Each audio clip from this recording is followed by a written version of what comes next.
tell me somebody else just chuckled a little bit, found a little bit humorous when the tavern girl was like, the men in green pushed back the fire dragon with their giant iron cocks. Like, I don't know if it was something up with the translation or if that's how it's supposed to be, but I love the metaphor. It was hilarious. Yes, I'm mature, but I'm not gonna lie. I found that funny. But Gate, episode 4, dude, excellent pacing, slowed down. Yes, it's not as hype as last week, but what we're delving into, you know, getting a lot of character development and seeing our characters grow closer together, especially with LUCA's character and giving her context. It was awesome. We were getting the political insight on both sides in both realms. Gate is just doing exactly what I want to see it do, dude, and the progression is insane. The only thing that I expected to get this episode that we didn't really get was, you know, more conversation and dialogue between Itami and the girls. It was more so the girls bonding amongst themselves and, you know, resolving to stay with the JSDF, which was a necessary progression nonetheless. But pretty much the focus of the episode for me personally was LUCA, even though she is still not going to be best girl. Like, Rory's best girl, she has to unlock, and actually I like Leilei for my second, dude. Rory, you know, Rory and Leilei got the spots on lock.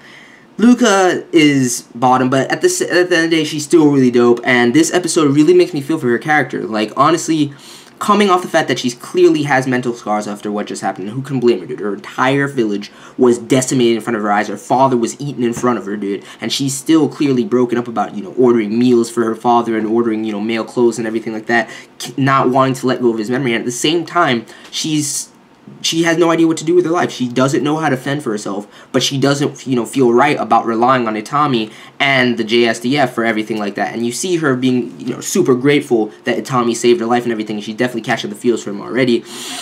I don't know if there's going to be some legit waifu wars in this series. Leilei doesn't really seem that interested at this point, and Rory just likes to fuck with people, so, I mean, LUCA, I don't know. We'll see how it goes, but ultimately, this episode, just lots of development, dude. Fucking the names are just amazing for me, dude. Like, fucking Chuka, LUCA, Leilei, Ranele, whatever, how the fuck you say her name, dude. Like, fucking KATO, the Grand Wizard himself, Leilei's master, dude.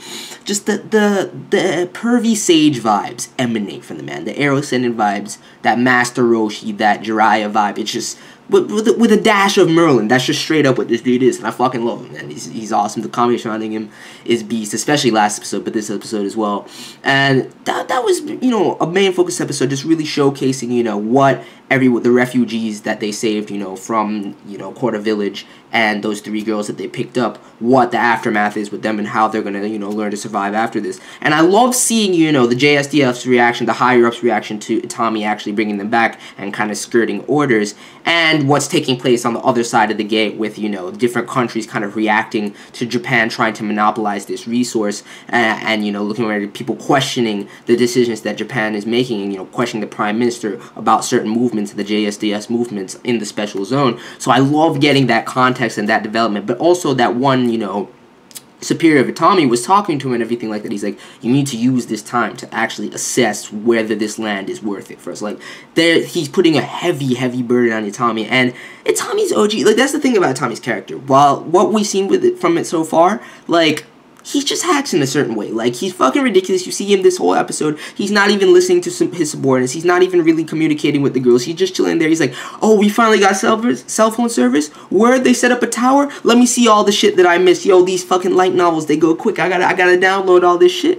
I'm like, yo, Itami, fucking OG. But at the same time, he's hacks. He goes in. He's tactical. He can go in, and that's the thing about it. So even though he seems to be mad lackadaisical and not really care about the situation at large, he definitely is invested in it and is definitely making moves, granted in his own quirky and ridiculous way. So I'm interested to see what he does going forward and how he deals with it. He's like, yo, even like the girls, setting them up with the dragon skills, he's like, you know, they can fend for themselves and we can get to see how this economy works and everything like that. He's always thinking about these various things, and I like that element to Itami's character with having the base of him just being this crazy older otaku, you know, so it's fucking beast. But aside from that, we have, you know, the Princess Pina moving and everything like that, trying to meet up with the JSDF and find out more about what's happening. And you have Duran, which I'm surprised that dude survived. I thought he fucking went mad and just got blown up at Arnis Hill. But you see him there, he's missing an arm and a leg and whatnot. His hair is completely white now, just probably from the stress and shit like that. And he's just like playing games with the princess and being like, yo, the Empire, your father, those are our true enemies. Our real enemies